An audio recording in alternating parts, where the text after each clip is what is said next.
ক্রমশ বাড়ছে বরাক নদীর জল। ৫ গ্রাম জাতীয় সড়কে উঠে গেল বন্যার জল। বন্ধ হওয়ার পথে বরাক উপত্যকা সহ পার্শ্ববর্তী রাজ্য ত্রিপুরার যোগাযোগ ব্যবস্থা। শিলচর শ্রীভূমি জাতীয় সড়কের ৫ গ্রাম সিঙ্কিং জোন এলাকাতেও উঠতে শুরু করেছে বরাক নদীর বন্যার জল। যে হারে বরাক নদীতে জল বাড়ছে, এতে আগামী কয়েক ঘন্টার মধ্যে সম্পূর্ণভাবে বন্ধ হয়ে যেতে পারে শিলচর শ্রীভূমির যোগাযোগ ব্যবস্থা। গ্যামন সেতু বন্ধ হওয়ার পর পার্শ্ববর্তী রাজ্য ত্রিপুরায় যাতায়াতের জন্য ব্যবহার হচ্ছে শিলচর শ্রীভূমি জাতীয় সড়ক। আমরা কথা বলবো আমাদের প্রতিনিধি নীলোৎপল দেবের সঙ্গে। নীলোৎপল, জানতে চাইবো যে এই মুহূর্তের ছবিটা ঠিক কি উঠে আসছে, যে জাতীয় সড়কের কথা বলা হচ্ছে যেখানেও এবার জল ঢুকতে শুরু করেছে, তাহলে কি এবার বন্ধ হয়ে যাবে এই দুই রাজ্যের যোগাযোগ ব্যবস্থা? বরাক সম্পূর্ণভাবে বিচ্ছিন্ন হয়ে যেতে পারে, যেরকম তুমি বলছো এটাই হতে পারে। কিন্তু আমার সাথে খবর ব্রেকিং আছে। আগামীকাল মঙ্গলবার মুখ্যমন্ত্রী ডক্টর হিমন্ত বিশ্ব শর্মা বরাকে আসবেন এবং বরাকের বন্যা পরিস্থিতি তিনি পর্যবেক্ষণ করবে। অল্প আগে এই কথা শিলচরের বিধায়ক দ্বৈপায়ন চক্রবর্তী আমাদেরকে জানিয়েছেন এবং বর্তমান যেখানে আমি দাঁড়িয়ে আছি সেটা হচ্ছে ৫ গ্রাম অঞ্চল।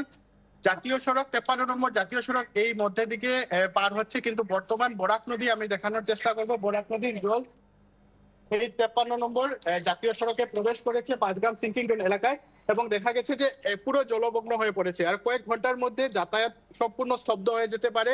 আমরা সবাই জানি ৬ নম্বর জাতীয় সড়ক বর্তমান বন্ধ। মেঘালয়ে ধস পড়েছে, গেমন সেতু সংস্কারের কাজ চলছে, কিন্তু এই একমাত্র ভরসা ছিল এই ৫ গ্রামের মধ্যে দিকে যাওয়া এই জাতীয় সড়ক। কিন্তু ৫ গ্রামে বরাক নদীর জল প্রবেশ করেছে এবং যার ফলস্বরূপে দেখা যাচ্ছে যে এই জাতীয় সড়ক কয়েক ঘন্টার মধ্যে বন্ধ হয়ে যাওয়ার সম্ভাবনা আছে। নদীর জল বাড়ছে, প্রবেশ করছে জাতীয় সড়কে এবং বর্তমান বাহনগুলো এখান থেকে পার হতে, যদিও দেখা গেছে যে ওরা রীতিমতো জীবনের ঝুঁকি নিয়ে পার হচ্ছে। একাংশ লোক হেঁটে পার হচ্ছেন এই জাতীয় সড়ক। বড় খবরটি হচ্ছে যে মুখ্যমন্ত্রী খোঁজখবর নিতে আগামীকাল বরাকে আসছেন এবং আসাম বিশ্ববিদ্যালয়ের কিছু স্নাতক পর্যায়ের পরীক্ষা দেখা গেছে যে পোস্টপোন করা হয়েছে। দুটো বড় খবর, মুখ্যমন্ত্রী আসছেন। ২ নম্বর হচ্ছে আসাম বিশ্ববিদ্যালয়ের কিছু পরীক্ষা বাতিল করা হয়েছে এই বন্যা পরিস্থিতির জন্য। এবং আমরা যে জাতীয় সড়ক দেখিয়ে যাচ্ছি সেই জাতীয় সড়কে ঝুঁকি নিয়ে পার হচ্ছেন গাড়ি চালকরা। একজন স্থানীয় ব্যক্তি আছেন, ওনার কাছ থেকে জানতে চাইবো কবে প্রবেশ করলো গাড়ি এইরকম জল প্রবেশ করে। আমাদের মিজোরাম মণিপুরের যে যোগাযোগ ব্যবস্থা প্রায় 80% বিচ্ছিন্ন হয়ে আছে। যে গাড়িগুলো এই মুহূর্তে পার হচ্ছে, মানে এটা প্রাণের ঝুঁকি নিয়ে পার হচ্ছে, যে কোনো সময় বড় দুর্ঘটনা হতে পারে। আর একটু জল বাড়লে তো পুরো বিচ্ছিন্ন হয়ে যাবে। পুরো বিচ্ছিন্ন 80% বিচ্ছিন্ন হয়ে গেছে, বাস 20% যারা যাচ্ছে এটা প্রাণের ঝুঁকি নিয়ে বের হচ্ছে। হ্যাঁ, নিশ্চিত হবে। আমরা দেখানোর চেষ্টা করবো একটি ওল্ড ভ্যান বর্তমান দেখা গেছে যে জলে আটকা পড়েছে এবং আমরা যদি সেই দৃশ্য দেখাতে চাই, পাশেই বরাক নদী, অত্যন্ত ঝুঁকি নিয়ে গাড়িগুলো পার হচ্ছে এবং বর্তমান দেখা গেছে একটি ভ্যান বর্তমান এখানে আটকে পড়েছে। আমরা আরেকজন ব্যক্তি আছে, ওনার কাছে আপনাদের ঘরে জল প্রবেশ করেছে, পাশে জল আছে, আমাদের ঘরে জল উঠেছে। তো এখানে জল বাড়লে তো পুরো বিচ্ছিন্ন হয়ে যাবে। মানে এখনো বাড়ছে জল বাড়ে। হ্যাঁ, জল বাড়ছে এখনো, মানুষের খুব অসুবিধা হচ্ছে। মানুষ এখনো স্কুল করে যাচ্ছে, আসবাবপত্র নিয়ে সবাই স্কুল করে ঢুকছে এখানে। নিশ্চিত ভয়াবহ বন্যা। সুমন্ত, ভয়াবহ বন্যার ছবি যেটা তুমি তুলে ধরছো এবং মানুষ বলছেন আজকে ঘরের ভিতর জল ঢুকেছে, কিন্তু তুমি যেটা একটু আগেও বলছিলে যে আর যদি কয়েক ঘন্টার বৃষ্টিপাত হয় বা যেভাবে জলস্তর বাড়ছে তাতে কিন্তু যে কোনো মুহূর্তে এলাকা পুরো জলের তলায় চলে যেতে পারে, নদীগর্ভে তলিয়ে যাওয়ার একটা সম্ভাবনা তৈরি হচ্ছে। সেই জায়গায় দাঁড়িয়ে যারা সাধারণ মানুষ রয়েছে, যারা স্থানীয় বাসিন্দা রয়েছেন, তাদেরকে নিরাপদ স্থানে নিয়ে যাওয়ার জন্য প্রশাসন কি ব্যবস্থা নিচ্ছে? প্রশাসনের লোক আমরা এখানে দেখিনি। আমরা এসেই আমরা সেই কথা জিজ্ঞেস করেছিলাম আশপাশের লোকেদের যে আপনারা এখন কি করবেন, কোথায় যাবেন।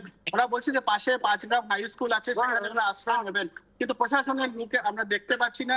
অত্যন্ত ঝুঁকিপূর্ণ এক পরিবেশ সৃষ্টি হয়েছে। এখনো সেই বাহনটি জলের মধ্যে আবদ্ধ হয়ে আছে এবং আমরা যদি একটু এগিয়ে যাওয়ার চেষ্টা করি, দেখবেন এখানে লোকেরা নিজেদের সামগ্রী নিয়ে এখানে পায়ে হেঁটে বরাক নদীর এই অংশ বা পাঁচগ্রামের জাতীয় সড়কের এই অংশ পার হওয়ার চেষ্টা করছেন।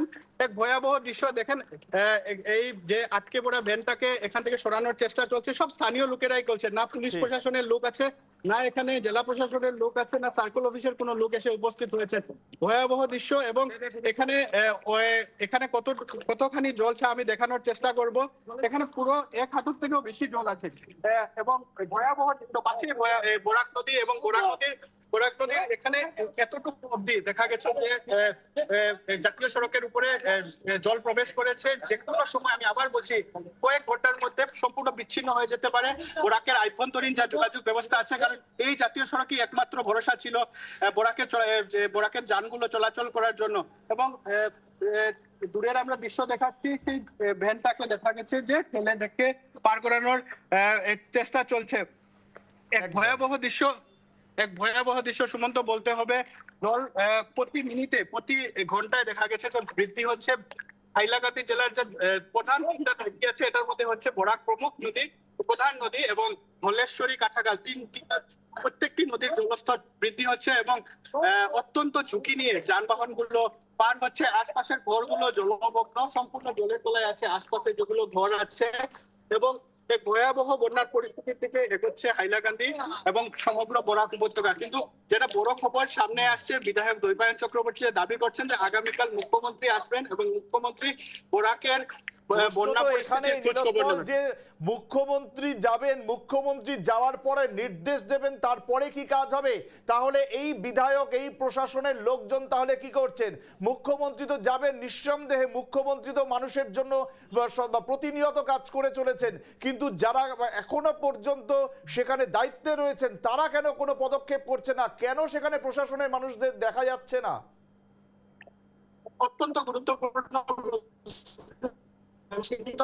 মুখ্যমন্ত্রী আসবেন, নির্দেশ প্রদান করবেন, তারপর গাল লড়বে প্রশাসনের, পুলিশ প্রশাসনের।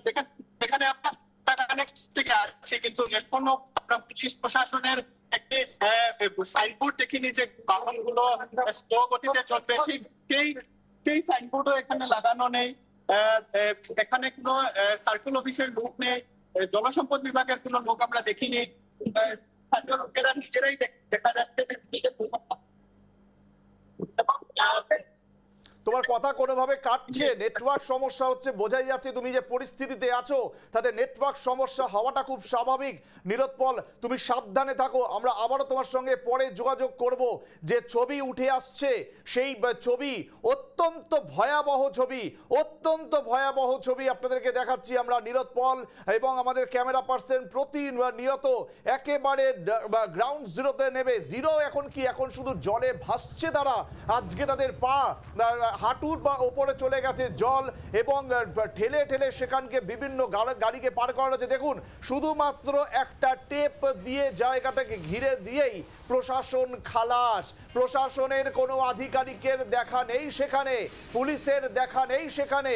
তারা কিসের অপেক্ষা করছেন? কোথায় সমস্যা হচ্ছে? কখন মুখ্যমন্ত্রী যাবেন বলবেন, তারপর মুখ্যমন্ত্রী সমস্ত কিছু দায়িত্ব। তাহলে বাকিরা যারা ভোটে জিতে এসছেন, যারা প্রশাসনে রয়েছেন, তারা কি কোনো কাজ করবেন না? আজকে যেভাবে এই জায়গায় একটা প্রশাসনের মানুষের দেখা নেই, পুলিশের দেখা নেই, সাধারণ মানুষের ক্ষোভ বাড়ছে। এবং যে ছবি নীলোৎপল তুলে ধরছিল, সেই নীলোৎপলের কাছে আমি আবারও ফেরত যাব। নীলোৎপল, তুমি যে ছবি তুলে ধরছিলে সেই ছবি তো অত্যন্ত ভয়াবহ ছবি। এই ছবি দেখার পরেও সাধারণ যারা মানুষ, যারা ওখানে আশেপাশে রয়েছে, তুমি দেখাচ্ছিলে যে বাড়ি ঘর জলের তলায় চলে গেছে। সেখান থেকে কি তারা ত্রাণ শিবিরে পৌঁছেছেন? কি অবস্থা সেখানে? এখনো দেখা গেছে যে প্রশাসনের লোকেরা এসে উপস্থিত হননি। তারা ত্রাণ শিবিরে কয়েকজন লোক এখান থেকে নিরাপদে বেরিয়ে পাশের 5 গ্রাম হাই স্কুল আছে সেখানে আশ্রয় নিয়েছেন। বড় কথাটা হচ্ছে প্রশাসনের কোনো লোক নেই। এখানে স্থানীয় বিধায়ক যিনি আছেন নিজামুদ্দিন চৌধুরী, বাড়ি প্রায় 100 মিটার দূরে, কিন্তু এখনো উনি এখানে এসে উপস্থিত হননি, কোনো লোকের খোঁজ খবর নেননি।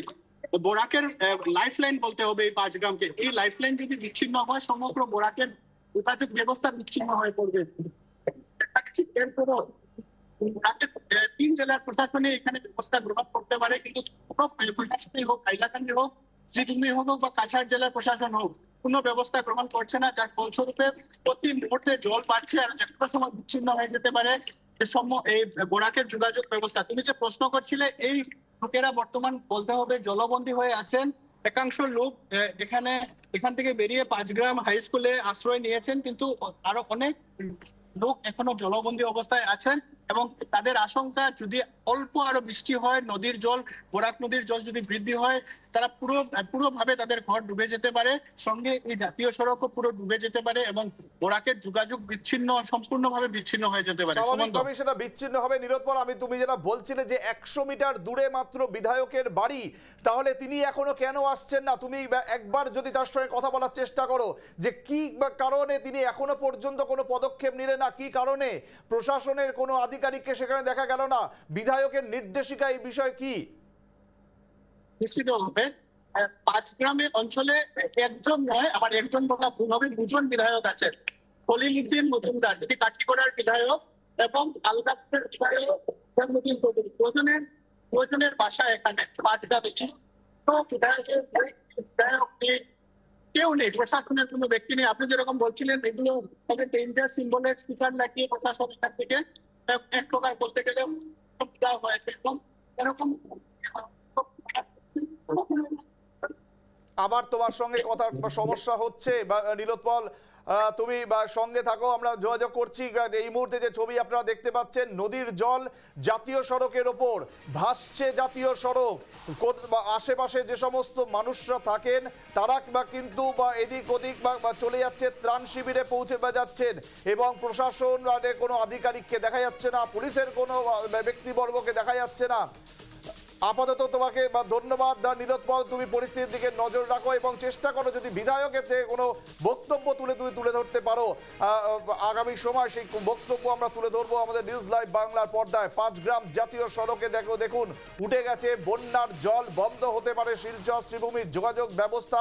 অত্যন্ত গুরুত্বপূর্ণ এই জাতীয় সড়ক বরাক উপত্যকা সম্পূর্ণভাবে বিচ্ছিন্ন হয়ে যেতে পারে এবং যে সমস্ত মানুষরা আজকে সেখানে রয়েছেন তারা কিন্তু আতঙ্কের মধ্যে দিন কাটাচ্ছেন, কারণ নদীর জলস্তর বৃদ্ধি পাচ্ছে প্রতি মুহূর্তে, প্রতি সেকেন্ডে। স্বাভাবিকভাবেই এই রাস্তায় যে ছবি দেখা যাচ্ছে, দেখুন বৃষ্টি কিন্তু এখনো হচ্ছে, মেঘলা আকাশ রয়েছে এবং শুধুমাত্র একটা প্লাস্টিক টেপ দিয়ে জায়গাটাকে ঘিরে দিয়ে প্রশাসন বলছে যে সব ঠিক আছে, কিন্তু কোথায় কি কারোর কোনো দেখা নেই।